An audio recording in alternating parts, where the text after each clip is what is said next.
Bismillahirrahmanirrahim. Assalamualaikum warahmatullahi wabarakatuh. Sebelum kita mulakan live kita pada tengah hari ini, kita buka kita punya live kita dengan selawat ke atas juru besar kita Nabi Muhammad sallallahu alaihi wasallam. Allahumma salli ala sayyidina Muhammad. Allahumma salli ala sayyidina Muhammad. Allahumma salli ala sayyidina Muhammad. Okey, ada satu perkataan, ada satu rangkap kata yang disebut oleh guru kami lah. Dalam hati ada jiwa, dalam jiwa ada perasaan, dan perasaan ada cinta. Cinta kita itu adalah antara kita, rahsia kita dengan Allah, dan juga rahsia kita dengan orang yang kita sayang. Jadi cuba kita fahamkan apa maksud dalam hati ada jiwa, kan? Dalam jiwa ada perasaan, dalam perasaan ada cinta. Kenapa dia disebutkan hati, kemudian disebut jiwa, kenapa disebut perasaan, kenapa disebutkan cinta? Dia ada susunan dia. Dia ada cerita tentang jasad, dia ada cerita tentang roh, dia cerita tentang perasaan, dan dia cerita perasaan tu rasa apa, dia sebut tu, kan? Jadi ni adalah salah satu kata-kata, orang kata kesufian, kata-kata kesufian yang diberitahulah kepada saya. Saya dah dapat ayat ni dah lama. Jadi guru saya kata, kenapa buat live, kenapa tak gunakan tema perkataan ni supaya orang semua tahu. Jadi walaupun kita hanya cakap saja, tapi kadang rahsia dalam rahsia tu orang tak tahu, kan? Jadi hari ni saya cerita sikit lah. Dalam hati ada jiwa. Kenapa kata hati ada jiwa, dan jiwa ada perasaan, dan perasaan ada cinta? Kenapa dia ada sebut tingkatan tu? Mula-mula dia sebut fizikal, hati. Kedua dia tentang roh. Ketiga dia tentang roh tu ada perasaan, ada hati. Hati tu ada jiwa. Jiwa tu ada perasaan. Bila setiap orang tu dia ada perasaan. Sebab tu bila orang rasa kecewa, orang rasa sedih, orang rasa bahagia, orang rasa gembira, dia rasanya di mana? Rasanya di mana? Rasanya di hati, kan? Hati. Jadi hati tu duduk kat mana? Cuba kaji di manakah hati kita duduk. Cuba kaji, cuba cari di manakah hati kita duduk, kan? Biasanya kalau kita pernah rasa derita, kecewa, putus asa ke, mungkinlah pelbagai-bagai perasaan negatif ni, rasanya sakit kat mana rasanya? Rasanya sakit di mana? Kena cari. Saya ada jawapan, tapi biarlah rahsia dulu. Nanti kalau ada orang komen bertanya, saya akan jawab soalan tu. Okey. Jadi topik live untuk tengah hari ni tentang santau pada tangan. Okey, macam mana kita nak faham santau tu pada tangan, kategori santau, dan siapakah orang-orang yang berpotensi terkena santau dekat tangan ni? Okey, untuk hari ni pun kita ada satu pesakit kita, pasien kita. Dia menceritakan tentang kawan dia. Sambil-sambil dia cerita tu, kita dah ada pesakit kita yang dah terkena santau dekat tangan. Jadi dia relate lah. Maksud dia hari ni saja ada 3 orang yang diceritakan tentang masalah santau pada tangan. Okey, yang pertama, siapakah orang yang terkena santau pada tangan ni? Pertama, yang memang realiti yang ada dekat persahabatan, yang datang berubat dekat persahabatan adalah orang yang ajak golf, main golf. Ada seorang pasien kita ni, dia kena santau sebab dia ajak golf. Kepakaran dia adalah pukul bola, ajak training orang. Jadi disebabkan kebolehan dia untuk pukul bola tu, golf tu, orang tak suka. Orang buat tangan dia supaya buruk habis, tapak-tapak tangan dia ni pecah habis semua. Menyebabkan apa? Dia nak pegang bola golf tak boleh. Okey, tu yang kita cerita tadi. Dekat sini lah kita sembang. Kemudian ada satu pasien yang dia kata, kawan dia pun terkena juga dekat tangan, menyebabkan tangan jadi orang kata buruk lah. Salah satu tanda orang yang terkena santau adalah tangan dia akan jadi hitam, kan? Hitam ni, kalau kata kita ada keciuman ni, kemungkinan akan timbul hitam kat tangan ni. Tetapi kalau kita tak ada masalah keciuman ni, tangan kita akan jadi hitam ni, hitam habis ni. Maksud dia apa? Ada racun dalam dekat tangan kita. Dan yang pertama saya sebut tadi, orang yang terkena santau tu, yang hitam tangan dia adalah yang ajak golf. Sebab kalau orang tak suka dia ajak golf, Orang buat dekat dia, mungkin orang buat dekat batang golf, mungkin orang buat dekat cawan, tapi yang pastinya orang buat dekat tangan dia. Orang buat kat tangan dia, menyebabkan tangan dia habis pecah ni, tak boleh pegang golf. Bukan kata pegang golf, nak pegang throttle motor, nak bawa motor, nak bawa kereta, nak pegang apa, nak pegang gear, nak masuk gear pun tak boleh. Menanoh habis ni, berayak tangan. Itu orang yang pertama. Dan orang yang kedua, pesakit kita yang main berubat, kan, dia duduk Sungai Tani, tetapi dia punya perniagaan dia, dia buat kek. Dia buat kek dekat Pendang. Dia kalau dia balik ke Pendang saja buat kek, tangan dia akan ni, sampai tahap sekarang ni dia kena pakai sarung tangan. Asalkan dia balik ke Pendang je, dia akan jadi masalah. Maksud dia apa? Tangan dia tu terkena santau disebabkan oleh kelebihan yang ada pada tangan dia, buat kek, kan. Jadi orang tak nak dia berniaga kek, orang tak suka dia buat kek, mungkin kek dia sedap, kek dia laku, kan. Jadi menyebabkan orang buat supaya dia tak boleh nak adun kek. Sebab tu tangan dia jadi ni rosak, pecah habis. Nak buat kek ni mestilah nak pegang apa tempat adunan, nak pecah telur lah, nak campur bahan-bahan lah.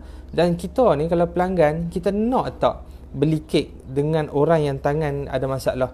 Kita mestilah fokus pada hygiene, kebersihan. Tiba-tiba tangan dia merekah, tangan dia ada ayat nano, ayat bisa, kita tak nak beli dengan dia. Menyebabkan apa? Bila kita nak order, kita tengok, kita tak mau. Sampai tahap sekarang ni dia terpaksa pakai glove lah. Tapi dia asal balik ke Pendang, dia akan jadi. Kemungkinan orang buat melalui tanam yang orang khusus kepada tangan dia, kan. Jadi benda tanam ni orang kata bukanlah kerja sehari dua boleh buat untuk buang. Dan kita tak tahu bentuk. Saya bukan boleh scan jauh-jauh. Saya bukan tahu watak orang buat macam mana. Dia bila orang buat, kalau kita pemati, dia ambil masa untuk pemati. Dan kita tak tahu adakah orang tu ulang balik, kan, ataupun bentuk dia macam mana, wallahualam. Saya boleh bagi andaian, tetapi saya tak boleh nak kata dia kena disebabkan ini, tak, kan. Saya tak boleh. Tetapi saya boleh menceritakan, kalau kita dah kena tahap macam tu, maksud dia kalau dia dah menyebabkan kita tak boleh duduk satu tempat, sebaiknya kita alih lah. Kita tahu tempat tu tak okey pada kita, cuba alih tempat lain. Sebab sekarang ni bisnes secara online, itulah kesian kat dia. Bila open order saja online, ada 4-5 biji kek masuk, 10 biji kek masuk, mula tangan dia start sakit. Sekarang ni terpaksa pakai glove lah, sabun tak boleh sentuh, macam-macam. Okey, itu yang kedua. Yang ketiga, ada lagi seorang pasien kita yang terkena santau melalui tangan juga. Ini orang seru dia melalui jauh, supaya apa? Supaya dia tujuan dia, orang yang buat dekat yang pesakit bertiga ni, tujuan dia bukanlah tujuan jahat. Orang yang buat tu bukanlah bertujuan jahat, tetapi orang yang buat tu tak sangka yang kaedah yang dia ketengahkan tu menyebabkan orang yang dia sayang tu terkena santau, kan. Dia buat tu supaya orang tu balik rumah, balik duduk dengan keluarga dia lah. Tapi disebabkan keadaan-keadaan tertentu menyebabkan kesan kepada orang tu, menyebabkan tangan dia ni pecah, merekah. Dan pesakit yang ketiga ni disebabkan usia dia dah orang kata 60 tahun ke atas. Kita tahu antibody kita, apa keupayaan kemampuan badan kita nak melawan penyakit tu dia dah semakin rendah. Menyebabkan apa? Proses nak pulih badan tangan kita ni lambat. Ada racun, lepas tu kita pula dah racun, lepas tu musim sekarang musim panas pula, kan, kering pula. Lepas tu orang tu lah, pasien yang ketiga ni perempuan, dia pula mungkin lah orang kata mesti pegang sabun, basuh pinggan. Menyebabkan apa? Tindak balas kehidupan seharian tu menyebabkan tangan dia semakin sakit dan lambat nak pulih. Jadi kes yang kedua tadi perempuan, kes yang ketiga tadi perempuan, kes yang pertama yang golf tu lelaki. Okey, jadi nak ceritanya, ramai orang akan terkena santau pada tangan disebabkan kelebihan yang ada pada tangan dia. Jadi terima kasih untuk yang melihat live ni. Kalau kata ada persoalan-soalan boleh tanya, dan saya kongsikan tentang pengalaman dan cerita-cerita tentang santau. Kita boleh letak penyakit tu kepada perkara medical yang pertama. Tetapi jika berlaku orang kata perkara-perkara yang tak disangka, seperti macam ni, maksudnya bila kita pergi check tangan kita okey je, tetapi tiba-tiba dia sakit, dia panat, dia rasa gatal, lepas tu dia mula jadi hitam, dia makan sikit-sikit, Jadi kita janganlah menolak kaedah-kaedah perubatan Islam. Sekurang-kurangnya kita kena cuba. Okey. Dan kena cuba dengan cara yang betul lah. Saya balik kepada cerita yang pertama tadi, yang pesakit yang pertama tu kan, ni dia bila dia dah sakit tangan, dia dah berubat dengan kita, dah buat rawatan, dah kurang, tapi dia ambil masa sebab benda ni faktor usia pertama, kedua, ke tahap racun yang duduk dalam badan tu, dan orang kata bagilah masa untuk badan kita nak pulih. Dan yang ketiganya, bila dia pergi berjumpa, duk sembang lah, bila kita sakit ni mesti kita jumpa kawan, kita akan cerita aku macam ni, kenal macam ni. Jadi mestilah kawan akan cerita, jom lah aku syorkan hampir berubat dengan orang ni. Jadi kebetulan dia pergi jumpa kawan dia, kawan lama, dan kawan lama tu bolehlah berubat. Kawan dia tu bagilah minyak dalam 3 bekas. Tapi yang biasanya kawan tu kata apa, nanti hang celup tangan hang dalam minyak ni, tapi selama 40 hari hang jangan cerita ke orang. Tu kira kalau kaedah kita, kenapa tak boleh beritahu ke orang kan? Bagilah tahu ke orang pun, kita buat rawatan, tak ada masalah. Jadi bila dia buat kaedah tu, kita tak tahu, dia pun tak rujuk, kita tak cerita, menyebabkan tangan dia semakin hitam ni sampai tahap kita tanya, ada tak pi kok-koklah pi buat mana-mana ke, ataupun ada pi main golf lagi ke, pi tempat pi kelab golf tu lagi ke. Lepas tu dia kata adalah dia cuba kaedah kawan dia guna minyak. Lepas tu dia kata minyak tu semakin lama dia semakin berbau busuk. Dia bawa mai, patient kita tu bawa mai minyak tu. Dan bila kita scan, bila guru saya scan, rupanya minyak tu ada racun kan. Daripada tangan dia tu dah semakin okey, dah berubat kita. Lepas tu dia pi tersalah perubatan, menyebabkan racun masuk balik. Sebab kawan yang diubat tu rupanya pakai pendamping, menyebabkan tangan dia semakin teruk. Jadi raja dua lah, kali kedua lah kami kena buat pula rawatan. Dan Alhamdulillah hari ni tangan dia dah semakin surut lah, semakin orang kata cerah balik daripada hitam tu. Tapi janganlah kata kalau dah ni nak cepat sihat, tak boleh. Sekarang ni musim panas, memang sukar nak pulih, ambil masa. Dan kita kena juga guna alternatif untuk bagi kulit kita jangan terlalu kering kan. Pertama, janganlah guna aircon kan. Kita tahu musim kering ni, guna aircon menyebabkan badan kita kering. Jadi jangan guna aircon, yang pertama. Yang kedua, kita boleh sapu jelly, kita boleh sapu aloe vera, kita boleh sapu minyak zaitun, kita boleh pakai krim, kita boleh pakai lotion. Banyak kaedah-kaedah yang kita boleh guna kan. Tak ada salah, kita boleh pergi ambil kat farmasi ubat-ubat, tak ada masalah. Itu untuk pemulihan kulit kita secara semula jadi. Tetapi untuk santau, untuk sihir, kena guna barang-barang rawatan yang memang kita khusus untuk buat rawatan untuk pemati. Memang sekarang ni kita fokus kepada garam bukit lah. Garam bukit ni sangat bagus, pelbagai guna untuk celup tangan. Tapi kalau tangan dah pecah, jangan duk buat selalu lah, nanti sakit. Tetapi dia untuk pemati kuman bagus. Dan untuk pemati sihir, dengan cara kita makan untuk dia buang pemati dalam badan kita pelan-pelan lah. Okey, jadi kita kena faham, orang yang akan kena santau pada tangan ni adalah orang yang mempunyai kelebihan pada tangan. Okey, cerita yang keempat, siapa lagi yang pernah mai ke kita dan berubat disebabkan oleh santau pada tangan ni adalah tukang jahit kan. Tukang jahit ni, ini memang orang kata dia memang duk ambil tempahan bulan raya. Memang tempahan tu sentiasa ada. Tetapi bayangkan tukang jahit yang memang kerja dia spesialis, dia potong kain, memang kerja dia jahit, tiba-tiba bila dah terkena santau kat tangan ni, tangan dia nak potong kain ni menggigil, tak boleh nak potong. Tak pelik ke? Dan memang hari-hari kita kata makan kita tu gunting je, potong-potong, tiba-tiba kita dah tak boleh gunting. Kita ni tukang masak, memang hari-hari kepakaran kita tukang masak, tiba-tiba sakit tangan, sakit, tak boleh nak masak. Tak pelik ke? Jadi menyebabkan apa? Tukang jahit tu, jahit tailor tu kan, dia tak boleh potong, tak boleh potong kain. Kita kena, tapi tangan dia tak jadi hitam lah, dia tak rosak, tetapi dia hilang kepakaran dia untuk buat kerja dia. Orang buat dekat tangan, orang buat supaya apa? Dia tak boleh potong kain, dia tak boleh jahit, dia tak akan boleh berfungsi tangan dia untuk kepakaran dia. Jadi apa tugas dia? Dia kena ikhtiar untuk berubat. Dari hospital pun dah check apa tangan dia semua elok, tak Parkinson. Kalau Parkinson ni bukan tangan saja, satu-satu badan pun boleh jadi Parkinson kan. Dan tak logik yang dia tu baru berusia lebih kurang 20-an dah kena masalah problem lah, tak boleh nak potong gunting, tak boleh nak gunting kain. So benda tu sangat-sangat tak logik. Okey, itu salah satu bentuk-bentuk santau yang terkena. Okey, siapa lagi yang terkena siapa lagi terkena santau pada tangan? Itu tukang masak. Banyak rata-rata tukang masak yang kita jumpa, tukang masak tokel tu satu cerita.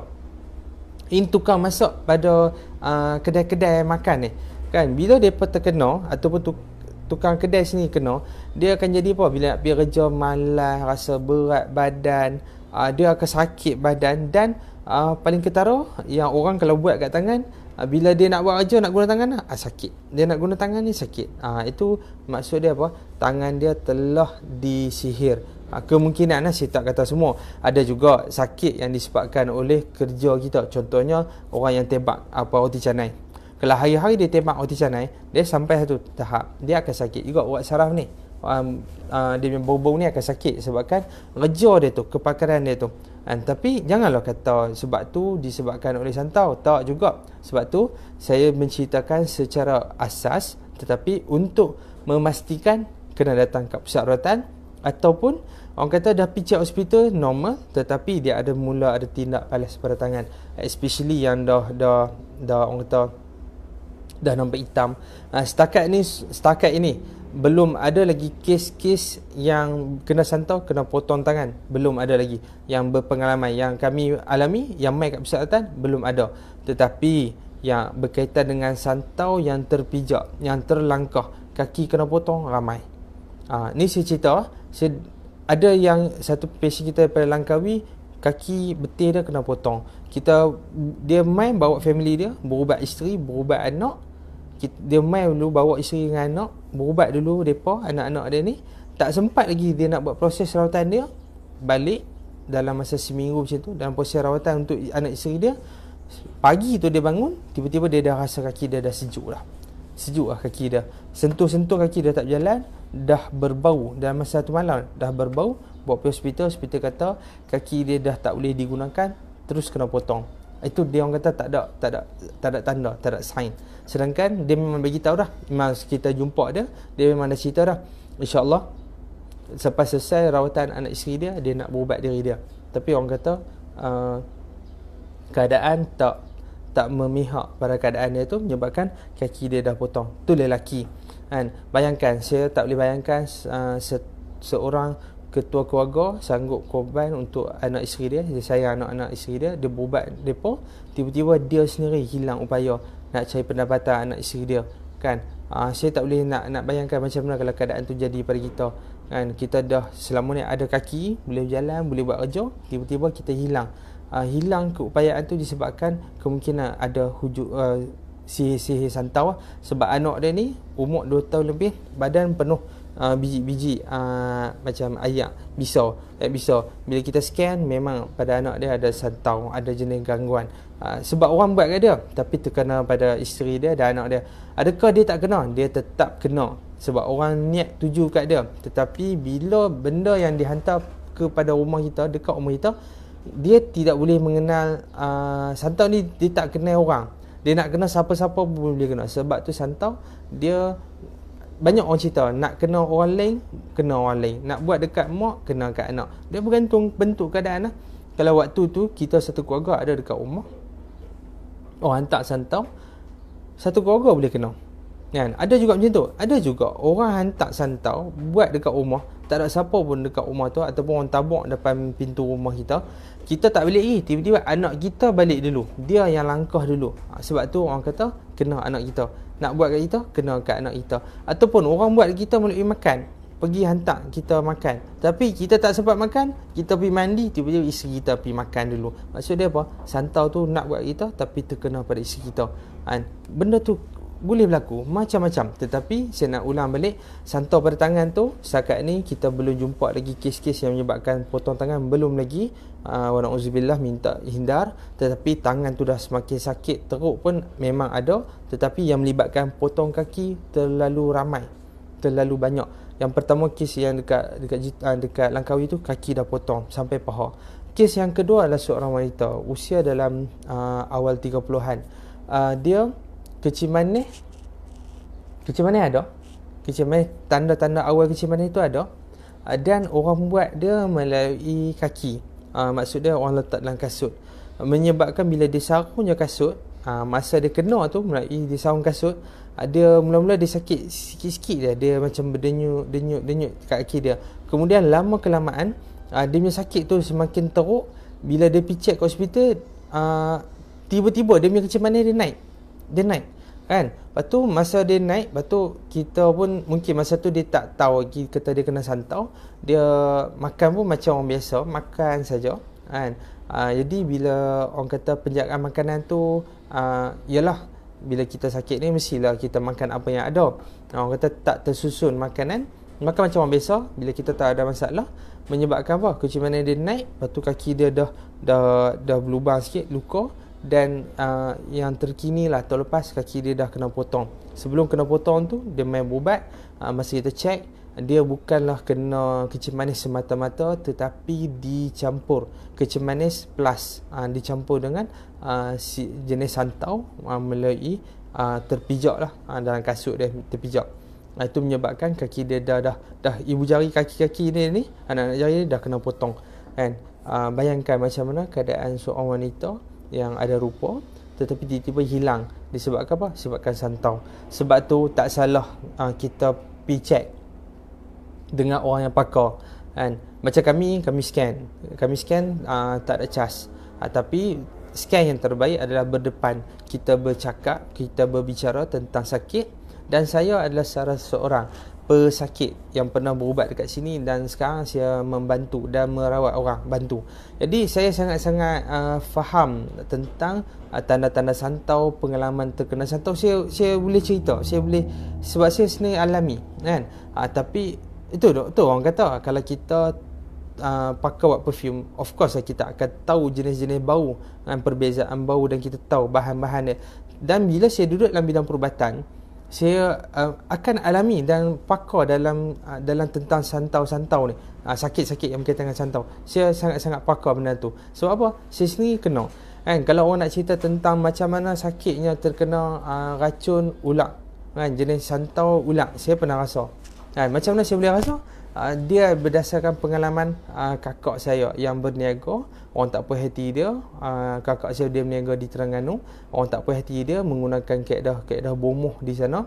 Dia punya ramuan dia dekat sana guna ulat tedung kan. Dia punya kantung ulat tedung tu tempat simpan racun tu lah kan, ulat tu. Bila orang buat kat dia sakit kepala ni, masa tu dia tengah mengandung. Saya dah duduk dengan perubatan Ar-Sufi ni dah lama. Takkan saya nak tengok kakak saya sakit macam tu lah kan. Cumanya masa tu saya, sebab kita ni duduk berubat, kita faham yang kita ni boleh berubat, yang kita ada tempat nak dituju kan. Macam kak saya duduk Terengganu, kadang-kadang boleh balik, kadang tak boleh balik, tengah mengandung pula anak. Saya menggunakan teknik orang kata ambil santau dia tu, tarik masuk kat badan saya dan ubati saya dekat ni. Dan masa saya tarik tu, ni kaedah lah, bukan boleh diamalkan oleh semua orang. Sebab kita yang tarik, kita yang kena tanggung. Jadi bila saya tarik tu, saya ingatkan kes tu biasa je. Tak sangka pula bila saya tarik tu, badan saya jadi lesu. Kemudian hari yang kedua lepas saya tarik niat untuk buang tu, daripada kakak saya tarik apa yang ada badan dia, santau tu aku tanggung lah, macam tu lah lebih kurang. Lepas tu saya ingatkan santau biasa kan, tapi tak sangka pula saya mula dah sakit kepala, rasa macam penuh jarum ni atas kepala kan. Rasa dia mula dah berdenyut-denyut macam tu, dia tak rasa lagi jarum tu. Sehinggalah saya mimpi macam petunjuk lah, tanda ada satu kantung daripada bawah dia naik ke atas, tiba-tiba dia pecah. Dalam mimpi tu dia tunjuk, kita boleh nampak kantung dia net pecah. Dan sebelum mimpi tu, saya tak pernah tengok pun kantung ulang tu, kantung simpan racun ulang tu saya tak pernah tengok. Maksud dia macam mana bentuk organ dalaman ulang saya tak pernah tengok. Tengok fizikal ulang tu pernah tengok lah, tapi macam mana orang kata tempat geliga lah, macam mana kantung racun, saya tak tahu. Selepas saya mimpi tu, oh ni kantung ulang, dia net, dia pecah. Terus saya google, lepas tu saya bangun, saya google. Terkejut saya, sebab apa? Macam mana saya mimpi, macam tu lah bentuk kantung ulang. Saya baru faham, okey, ini adalah kantung ulang. Tapi saya tak tahu ulang apa lagi. Okey. Kemudian bila dia diisyaratkan dia net, dia pecah, maksud dia saya faham racun dalam kantung tu dah pecah, dah duduk dalam badan saya. Menyebabkan apa? Saya rasa jarum berada di seluruh badan, daripada hujung rambut sampai hujung kaki. Rasa ni tak boleh, tak tahan sangat kan. Tapi sebabkan saya ada tempat rawatan yang nak saya tuju, saya haraplah boleh bantu. Alhamdulillah saya masih sihat sampai sekarang dan boleh jalan. Tetapi pengalaman tu saya kena tanggung lah dalam proses rawatan. Kena tanggung kan. Kena buat mandi herba, kena guna minyak putih, kena makan garam bukit, kena minum air penawar, air syifa, kena pantang kan. Menyebabkan Alhamdulillah semakin sihat. Dan dalam proses rawatan tu saya mimpi, dalam satu mimpi tu saya bangun, saya pegang satu kepala ulat tedung besarnya tu. Lo ni dalam YouTube banyak apa bentuk-bentuk apa gambar-gambar ulat ni bertangkap kan. Macam mana yang ulat tedung tu besar tu, yang saya besar tu, macam tu lah dalam mimpi saya pegang kepala dia, saya pegang lah. Dapat rasa dalam mimpi tu, kita dapat rasa kepala dia tu keras macam kayu. Dan saya memang seorang yang takut lah nak pegang ulat, tak berani lah kan, nak pergi gesek-gesek kulit pun tak mau lah kan. Tapi dalam mimpi tu kita ada keberanian, seolah kita pegang dan macam ulat tu dah kalah dalam mimpi tu. Dan saya dapat, maksud dia memahami yang kita dah menguasai dia kan? Itu je. Dan Alhamdulillah sebab tu saya proses, saya dah semakin sihat. Itu pun saya perlu menjalankan rawatan mengikut kaedah yang guru saya syorkan. Saya cerita ni sebab apa? Saya mempunyai pengalaman tentang terkena santau. Saya sangat faham kan. Dan kalau orang tanya pengalaman berubat, keluarga saya berubat lebih daripada 10 tahun. Dan tak ada seorang pun perawat yang keluarga saya jumpa sebelum ni menyatakan saya kena santau. Itu yang paling best tu kan. Paling best, orang tak pernah kata saya sakit. Dan saya pun percaya saya tak sakit.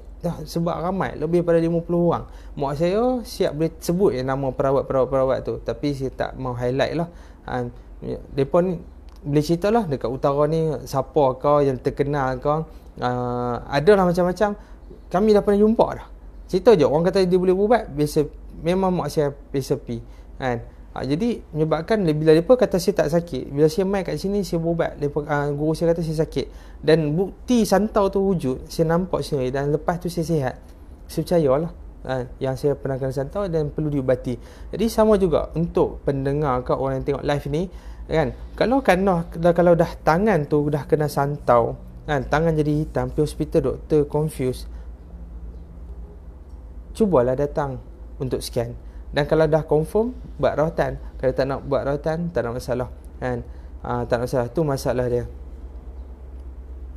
Okey, Angelito, saya tak faham apa dia tulis ni. Okey, jadi sebab tu pentingnya kena berubat, kena rawat. Ini awal tadi saya cerita tentang tangan, kemudian saya cerita tentang santau yang kena pada kaki. Ramai yang kena potong kaki, ramai. Saya bukan nak takut kau orang, tapi hakikat kan. Takkan pula saya nak expose gambar-gambar bukti-bukti kaki kena potong. Saya ada, tapi saya tak boleh expose tempat dia melibatkan pesakit, body mereka, orang kata benda yang menyebabkan sentuh emosi dia orang. Kaki kena kecimanan, kena santau, kena potong. Dan ada satu kes seorang hakim lah, maksud dia seorang hakim. Dia orang tak puas hati tentang keputusan yang dia buat. Ya, orang tak puas hati sebab keputusan yang dia buat. Saya tak tahulah siapa yang tak puas hati tu. Tapi daripada penceritaan yang guru saya sekian, dia ni terkenal melalui orang tak puas hati sebab keputusan. Boleh jadi orang yang tak puas hati tu mungkin keluarga tu salah. Tak puas hati, hang letak anak aku kena penjara, hang letak isteri aku, hang letak suami aku kena penjara, hang siap orang buat. kan, menyebabkan dia terkena santau melalui kasut lah kan. Kasut dia mungkin dia pergi semayang ke, wallahu alam, masuk. Dia pakai kaki dia hitam sebelah, bukan dua-dua belah. Masa dia mai tu, saya peringkat awal tu saya tak tahu scan, saya tak tahu tentang perubatan sangat. Saya tengok, saya tanya, ni kecil manis kot. Lepas tu guru saya tahu, tu bukan kecil manis lah. Macam tu. Saya pun terkejut. Saya tak faham. Tapi kaki dia hitam sebelah. Sebab apa? Sebab orang sempat buh sebelah kasut dia. Kaki dia bengkak. Dia tak boleh pergi kerja, tak boleh berjalan. Jadi orang kata dia berubat. Alhamdulillah kaki dia okey. Kalau tak berubat, sebelah tu lama-lama kena potong. Tak boleh jalan, pakai tongkat, pakai kerusi. Tu emosi terganggu. Pekerjaan pun tunggang langgang itu. Okey, terima kasih untuk Puan Sharifah Mat. Pusat rawatan kami di Al-Ustaz. Dan kita ada dua kaedah pendekatan rawatan kita. Pertama, sebaik-baik rawatan adalah datang ke pusat rawatan. Yang kedua adalah menggunakan barang-barang rawatan yang kita boleh post untuk orang-orang jauh. Itu kan. Okey, itu kalau orang jauh lah, orang jauh. Boleh PM, boleh WhatsApp, boleh bertanya, boleh menceritakan tentang apa masalah. Dan best yang kita kat Rusufi ni,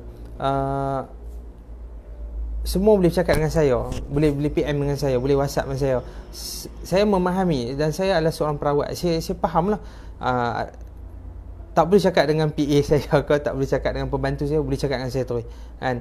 Sebab saya yang berubat dan saya yang buat kerja ni, dan saya kena bercakap dengan orang sebab saya lebih memahami. Saya bukan pergi belajar teori, belajar teori dan saya mai kat sini saya apply teori yang saya belajar. Tak, tapi saya belajar berdasarkan pengalaman. Bila saya sakit, saya lebih memahami tentang sakit tu kan. Sedangkan kalau ikut background saya belajar dulu engineering kan. Kalau ikutnya saya faham engineering memang of course lah, itu kepakaran saya dulu. Tetapi bila saya sendiri sakit, automatik pengalaman hidup tu membawa saya untuk memahami dalam bidang perubatan. Itu orang kata pengalaman.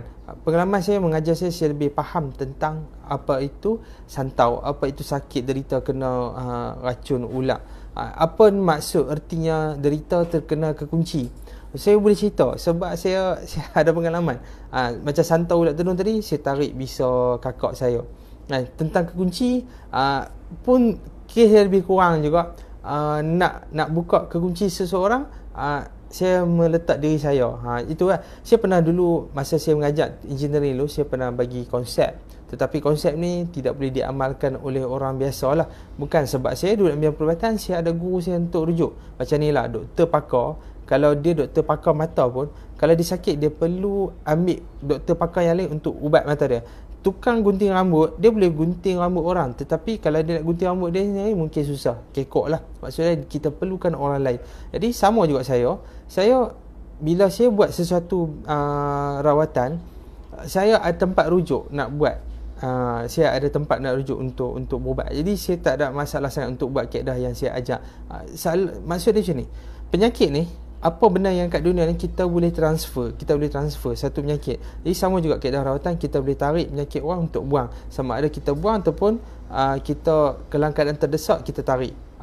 Tapi orang tu penting pada kita lah kan. Takkan kita nak buat korban diri kita untuk orang yang kita tak kenal kan. Jadi mestilah orang yang kita sayang ni, kita nak selamat dia pun, kita kenalah, kalau kita mampu korban, kita korban. Itulah kan. Macam kakak saya tu, saya tahu saya mampu dalam bidang perubatan, saya kesian dekat dia, saya kesian dekat baby yang dia mengandung tu, saya kesian. Jadi saya tarik kan. Itulah. Tapi patient takkan semua patient saya mampu buat. Saya tak mampu lah. Kalau 100 orang, seorang santau ulat tedung hak lain, mati saya kan. Okey. Okey, dalam barang rawatan kita ni, kita ada set-set asas lah. Kita ada, kalau dekat pusat rawatan kita ada 9 barang. Kalau kita post, kita ada 5 barang. Kita ada minyak putih, kita ada garam bukit, kita ada rempah, minyak zaitun dan juga orang kata madu.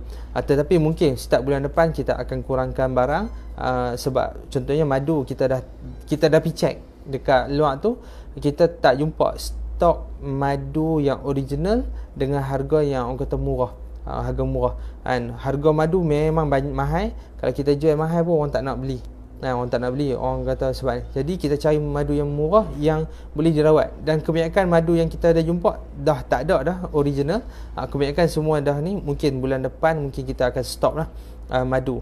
Tetapi macam minyak putih dia adalah terhad, minyak zaitun insya-Allah dan gam bukit tak ada masalah. Itu antara barang-barang yang kita akan maintain lah. Itu bentuk-bentuk barang rawatan yang akan membantu. Garam bukit macam minyak zaitun kau ni adalah barang-barang rawatan yang kita boleh guna untuk diri kita, yang memang kita tahu kita nak berubat, dan kita boleh guna barang-barang rawatan untuk berubat orang yang tak nak berubat. Tu yang bestnya kan. Contohnya ada satu kes dekat Penang. Patient kita dia tak mai pun kat pusat rawatan, tetapi dia guna barang rawatan kita untuk merawat suami dia yang orang kata barang yang terlampau tinggi. Dia kata alhamdulillah barang turun, tapi tak hilang semua sebab barang ni adalah sifat, dia tak boleh hilang. Perwatakan pembawaan kita saja. Okey, Nurin, Assalamualaikum. Kita nak buat rawatan. Okey, sebab apa Nurin jadi tersangkut? Kebiasaan dia ada kekunci. Dia mesti ada kekunci. Kebiasaan patient yang main kat kita ni, satu patient dia mula-mula dia beli barang rawatan online. Saya kata barang rawatan ni boleh kurangkan. Dia kata betul, dia guna memang kurang. Tetapi bila saya kata ada, kalau kata ada jenis santau dan kekunci yang ada dalam badan, kalau kita tak pemati, tak kaedah dengan betul kan, main berubat api lah, berubat kat mana pun, bila kita nak muntah kita akan sangkut dekat tengkok ni, kita akan rasa sesak nafas, dia macam tak lepas. Sama juga patient kita tu ramai, bukan seorang, ramai. Tapi cerita yang terkini lah, yang dia tu mai muda lagi, tak kahwin, umur dalam 22, dia setiap kali berubat ni dia akan muntah ayat liok ni sampai 3-4 plastik. Dia main sama juga, dia akan muntah, dia rasa sangkut. Tapi saya kata trust the process, percaya pada rawatan, ikut aturan, balik mandi herba, buat, kita akan tarik bisa, kita buat pemati, insya-Allah dia akan nampak perubahan. Dan selepas 2 minggu dia mai, kita buat bacaan ruqyah, kita buat doa dekat badan dia, dan kita buat kaedah tarik bisa, alhamdulillah dia dah tak muntah dah. Jadi maksud dia benda yang ada dalam badan dah pemati. Lepas tu saya tanya dia, sebelum ni main muntah-muntah ayat liok sampai 3-4 plastik, kita kena bagi tisu sekali kan, bekalkan dia plastik sekali. Tapi dia main kali kedua, dia kata betul lah, dia dah tak muntah. Maksud dia apa? Ada benda-benda yang terkunci dalam badan yang belum dilepaskan. Itu untuk Nurin Melinda. Sebab apa dia tak lepas? Sebab dia tak buang betul-betul. Tu sangkut. Dia tak akan boleh lah. Kalau pergi berubat, selagi sangkut tak lepas. Tetapi kalau Nurin nak tahu perubatan tu mampu membantu Nurin, bila berubat sekarang ni sangkut, bila ulang 2 kali 3 kali, sangkut tu dah hilang dah. Itu maksud dia apa? Nurin serasi dengan perubatan tu. Itulah yang biasa kita ketengahkan dekat pusat rawatan kita. Itulah kita boleh nampak sebelum dia main macam mana, selepas dia main macam mana. Dan bila kita terkena santau, kita jangan beranggapan sekali main dah boleh pulih. Tak. Kita sakit pun, kita kalau wanita bersalin 40 hari nak pulih. 40 hari tu untuk pulih dalaman, tetapi untuk penjagaan badan kena 4 bulan. Kena 4 bulan. Bukan kata lepas habis pantang bantai makan, tak boleh. Zaman sekarang ni lagilah dahsyat. Orang zaman sekarang dia tak pantang langsung, habis-habis salin makan ikut suka. Sebab itulah orang zaman sekarang dia tak jaga pantang. Bila masuk anak kedua, anak ketiga, dia mudah terkena orang kata gila moyan. Itu kena hati-hati.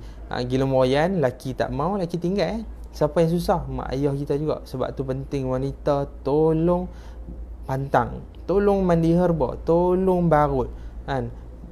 Tak ada kaedah perubatan moden tanpa perubatan tradisional. Jangan tinggal etika, adab-adab petua-petua orang kampung, sebab dia sangat-sangat bermanfaat untuk kita. Dalam minyak, kenapa orang dulu letak asam jawa? Sebab ada manfaat dia. Orang dulu susah nak dapat minyak, susah. Sebab tu dia letak asam jawa untuk bagi minyak tu tahan, untuk nyoh orang kata karbon kan. Sebab dia pun susah. Zaman sekarang minyak banyak, tuang pakai buang, minyak tuang pakai buang, mudah. Dia berbeza zaman. Jadi maksud dia apa? Petua orang dahulu jangan tinggalkan. Wanita disyorkan untuk makan sirih, tapi orang muda sekarang tak mau makan sirih kan. Bagi sirih pahit lah, tak sedap lah kan. Kalau bagi makanan pelik-pelik, samyang ke, makanan-makanan Korea pelik, pedas, wasabi ke, boleh makan. Sedangkan tradisional kita ni khasiat banyak, sihat tak nak makan. Itu yang saya rasa macam Oh, peliknya. Betul. Serius sangat bagus untuk wanita, tetapi tak boleh ambil lebih. Dia apa pun dalam bidang perubatan kita, bila patient mai, kita tahu susunan dan kuantiti yang sesuai untuk dia. Mandi herba kita setiap masa dia akan berubah-ubah. Waktu bila musim ni kita tahu bahan ni perlu tambah lebih. Waktu panas ni kita akan kurangkan halia, kita akan kurangkan benda-benda panas. Kalau kita guna sukatan yang sama, masalah dekat badan orang ni dalam musim panas, lagi panas dalam. Dan mandi herba untuk orang yang ada masalah kulit tak sama dengan orang yang masalah santau. Walaupun nampak ikatan plastik kain putih, tapi dalam bahan tu tak sama sukatan. Dan kedua, kita baca doa bersesuaian dengan masalah. Itu yang penting tu, kena faham konsep. Macam kita buat rawatan untuk anak lambat bercakap kan, kita kata kita guna minyak zaitun, orang kata orang minyak zaitun pergi ambil kat luar lah. Okey, kita baca Fatihah, kita guna selawat, kita guna. Tetapi kaedah kita, macam saya dapat ijazah daripada guru saya, buat insya-Allah guru saya kata jadi. Tapi kalau orang tiru pun tak tahulah jadi tak jadi, wallahualam, tak tahu. Tapi kita guna minyak zaitun, kita sapu atas lidah kan, kita guna minyak zaitun. Dan disebabkan budak tak suka minyak zaitun, kita ubah teknik, kita guna madu, kita sapu atas lidah. Bila budak ni dia rasa manis, dia sukalah. Jadi mudah kita nak lembutkan lidah budak-budak kan. Tetapi madu dia tak boleh sapu dekat tekak budak-budak ni. Mau tak mau kita tetap kena guna minyak zaitun, sapu kat tekak. Dan minyak zaitun ni kita gantikan minyak celak untuk budak bawah 2 tahun. Anak kita kalau tidur terkejut, tersentak-sentak, budak bawah 2 tahun, 3 tahun ada gangguan, kena pegang. Tak percaya tak apa, tak ada masalah. Tu tanda-tanda anak kita ada gangguan. Jadi yang kedua, kalau kita nak tahu ni anak kita mudah buat perangai, dia menyelat. Macam tadi pun main satu budak umur 2 tahun, dia kira nak gigit kakak dia, nak gaduh. Jadi bila kita scan ada gangguan yang mengganggu emosi anak tu kan. Jadi kita berubat, insya-Allah lah. Kebanyakan kes budak menangis malam, insya-Allah lepas kita buang gangguan tu, okey. Nak faham konsep gangguan ni, boleh tengok cerita Indon lah. Cerita Indon cukup banyak cerita pasal cerita hantu ni kan. Macam mana konsep dia, macam mana budak dia bagi tahu budak nampak macam tu lah. Tapi kita nak tunjuk hantu macam mana kan, tak boleh. Tapi kita nak macam macam ni budak kena ganggu dengan hantu, macam tu lah. Macam mana cerita-cerita Melayu ni, lebih kurang lah hantu duduk atas bumbung ke, duduk dalam kereta, sama je. Macam benda pernah duduk dalam kereta saya, bawa kereta berat macam bawa ramai orang. Lepas kita buat pelepas, kereta tu ringan macam kita duduk seorang. Awal happy tu rasa macam ramai, bawa orang ramai. Tu kata bentuk-bentuk gangguan kan. Okey. Matahari dan bulan, alhamdulillah, terima kasih. Okey. Minyak putih also memang terbaik, alhamdulillah, terima kasih Ustaz. Okey, sama-sama. Minyak putih dia barang yang limited lah. Maksud dia kita tak boleh nak di dropshipkan dia, sebab dia orang kata minyak yang terhad. Kita buat doa, kita kekalkan sebab guru kita yang buat, kekalkan, kita tetap bagi orang guna. Cumanya kalau bentuk-bentuk kita nak buat dropship, kita nak pasarkan secara menyeluruh, kita lebih tertumpu kepada minyak zaitun dan garam bukit kan. Kita memang kita dah bincang, sebabkan minyak putih ni dia agak terhad. Nak dapat minyak tu yang susah. Sebab kita barang rawatan di Arus Sufi ni, pertama macam minyak putih ni tak akan dapat di kat luar. Pertama, bau dia berbeza. Orang yang biasa beli dia tahu bau yang berbeza. Kedua, kita panggil dia minyak putih, tapi setengah orang panggil dia minyak kayu putih, tak sama. Minyak ni pertama bau, lepas tu bau wangi, orang suka. Dan minyak ni pelbagai guna dan boleh minum. Itulah beza dia dengan minyak luar. Dan kita ni sebabkan guru kita yang buat, dia yang hasilkan, jadi dia terhad. Dia tak, kita bukan production kilang, tak. Tetapi garam ni memanglah kita ambil garam bukit yang sedia ada di pasaran. Tapi kelebihan ni kita buat ruqyah, kita buat bacaan doa, dan dia boleh menggunakan, dia boleh guna untuk rawat. Cerita je nak rawat apa,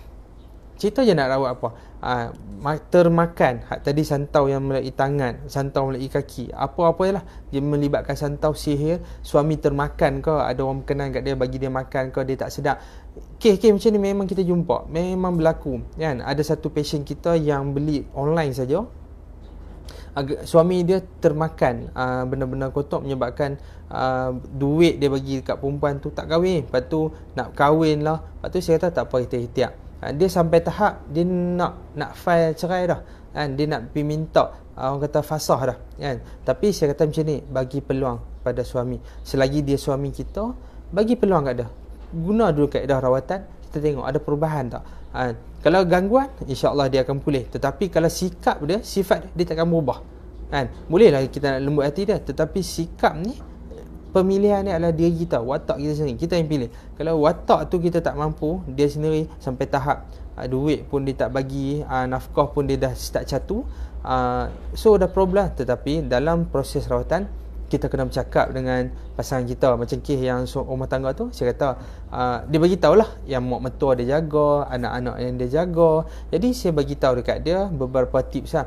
Bincang dengan suami, cerita, lo ni mak abang ni sayang yang jaga kan. Nanti kalau kata apa-apa berlaku, siapa nak jaga? Kita bagi satu point supaya suami tu dia berfikir, oh betul juga no.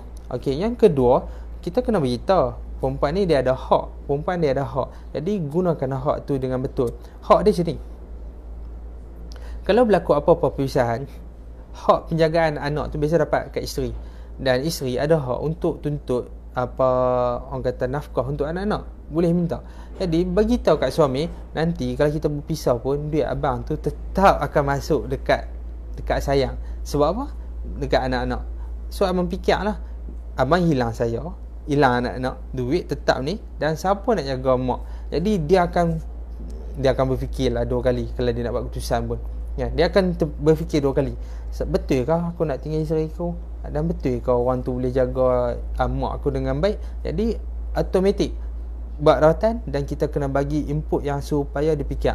Tapi kalau dia rasa dia nak tegas juga, kita ada jalan dia. Itu je kan. Kita kat Arus Sufi, kita tidak menggalakkan perpisahan, tetapi kita cuba bertahan dan kita buat rawatan. Tetapi selebihnya keputusan adalah mereka yang buat pilihan. Nak berpisah ke, nak bersama ke, nak kekal ke, bukan keputusan kita. Itu adalah keputusan mereka. Itu je.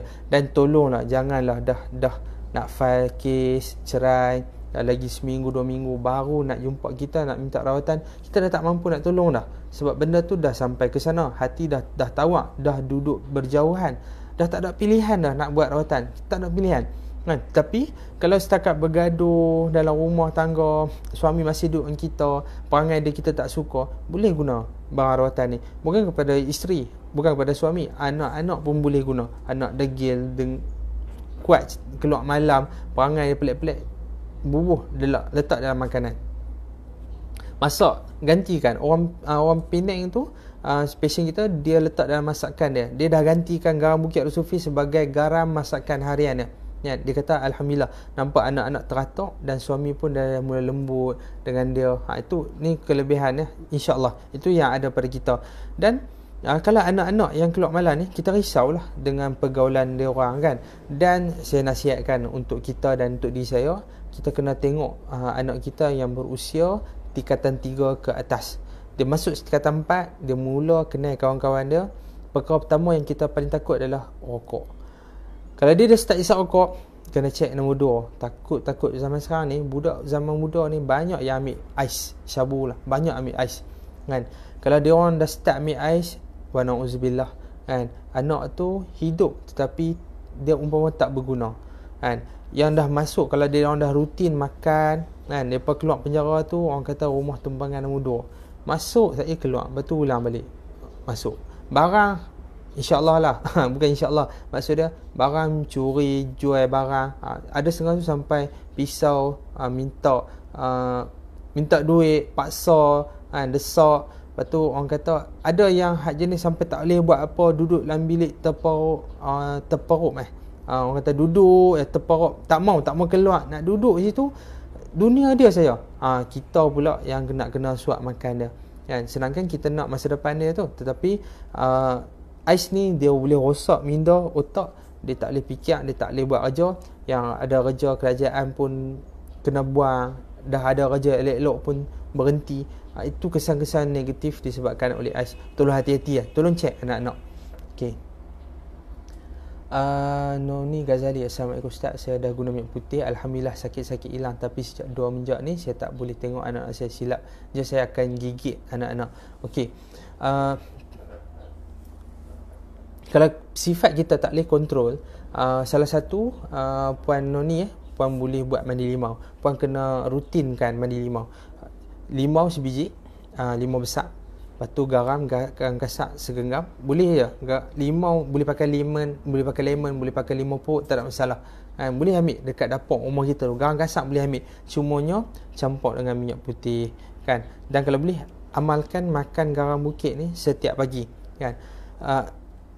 Fatihah sekali, selawat satu kali, celup jari, tak boleh dah.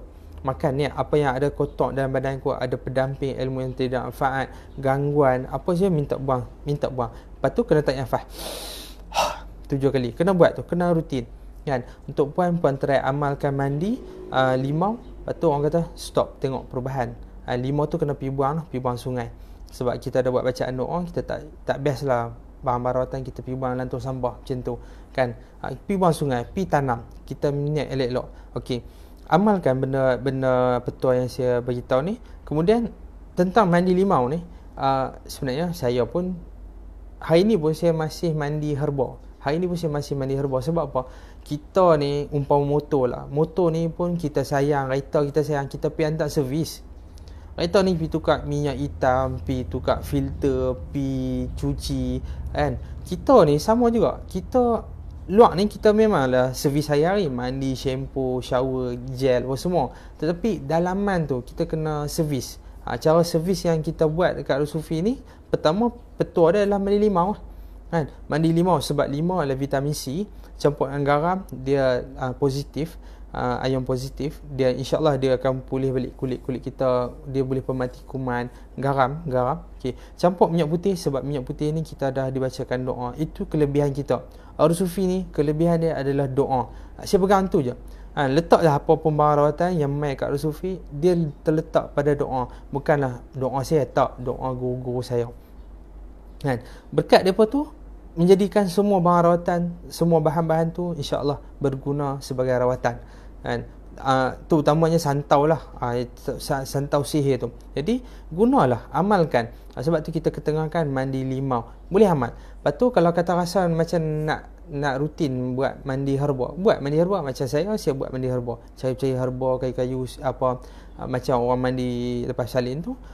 Buat, letak garam bukit Rusufi ataupun garam gasak Rusufi, buah minyak putih, buat mandi rutin untuk overhaul. Dan juga kadang-kadang kita stop sat, berhenti makan ayam, makan daging, berhenti sat dalam 2 minggu. Kemudian kita tengok macam mana badan kita ringan tak. Kalau berat, kita berhenti, sambung lagi ke sebulan. Itulah proses overhaul badan kita, penjagaan dalaman kita. Dan digalakkan juga tuan-puan yang melihat live ni, amalkan lemon, minum air jus lemon. Potong lemon, perah dalam 1 jar air, buat minum. Tak pekat pun tak apa, buat cayak pun tak apa, tapi buat rutin. Sebab lemon dia akan potong kolesterol dalam badan. Kita ni belah utara ni nasi kandang cukup A lah dia punya kolesterol kan.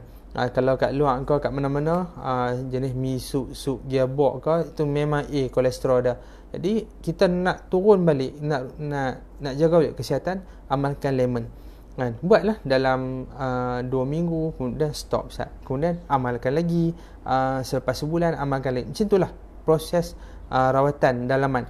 Kalau boleh bersenaman sikit, berjalan ke kebun ke, jogging ke, itu bagus. Itu dia kata proses dalaman.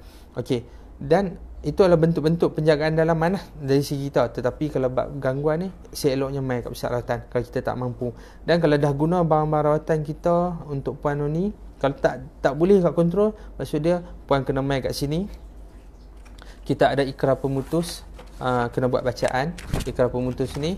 Maksud dia bahawa saya mewakili diri saya, pasangan saya, ibu bapa saya, kena niat moyang saya dengan berikrar dan berjanji membatalkan dan memutuskan semua hubungan dan perjanjian. Perjanjian apa? Sama ada kita, kadang-kadang orang terbagi kat kita, orang bagi kat kita dengan syarat kan, bagi je, maksudnya dah kita terambil.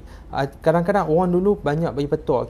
Saya sendiri jumpa banyak makcik-makcik yang mai, mereka ni mendapat amalan yang mempunyai pendamping. Asal yang orang dulu, mak-mak makcik mereka, saudara-saudara mereka bagi tu amalan tu disebabkan apa? Sayang lelaki amal lah bacaan ni kan, untuk seri muka, seri wajah. Sedangkan amalan-amalan tu ada pendamping. Pendamping tu lama-lama kita bila dah berusia, dia makan kita balik. emosi kita jadi cepat panas baran, tengok semua benda jadi salah, menyebabkan kita tak boleh kontrol. Itulah sifat-sifat ni. Tetapi puan, kalau kata sifat-sifat anak kita yang tak okey, maksud dia puan Noni bukan masalah pada kita, sebenarnya masalah pada anak kita. Bukan perlu rawat kita, tapi kita kena rawat anak-anak kita. Boleh guna garam bukit ataupun minyak putih atau minyak zaitun, letak dalam makanan mereka ke untuk sapuan mereka ke, boleh untuk rawat anak-anak kita. Kita kena tengoklah.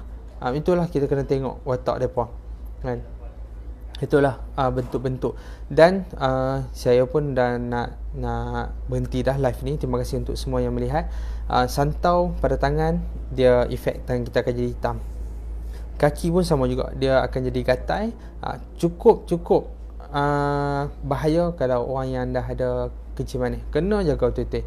Tapi dia akan makan, dia akan jadi hitam kaki. Dan kalau nak scan, boleh mai, boleh tanya, boleh PM, boleh bertanya, kita boleh bersembang, tak ada masalah.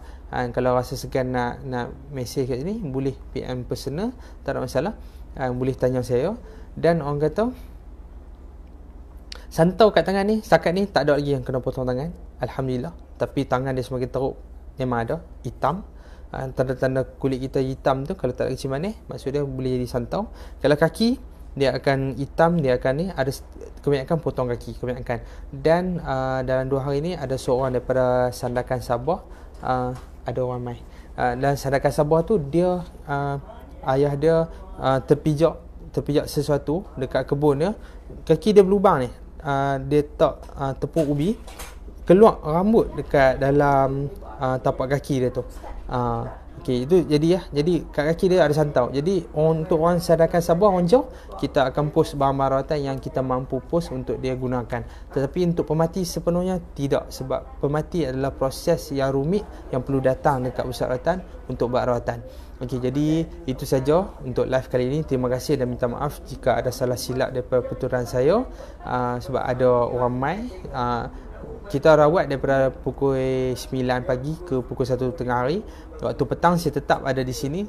Dan kalau ada yang walk in datang, kalau saya ada, saya akan tetap raih. Kita akan buat juga rawatan untuk mereka yang ada di waktu saya ada. Kalau saya dah pergi luar, kalau mai kita pun ada urusan yang lain, saya tak mampulah nak bantu. Tapi selagi saya ada dan mereka datang walk in, macam sekarang ada patient, insyaAllah kita akan layan semua pesakit dengan sebaiknya, sama. Dan barang rawatan kita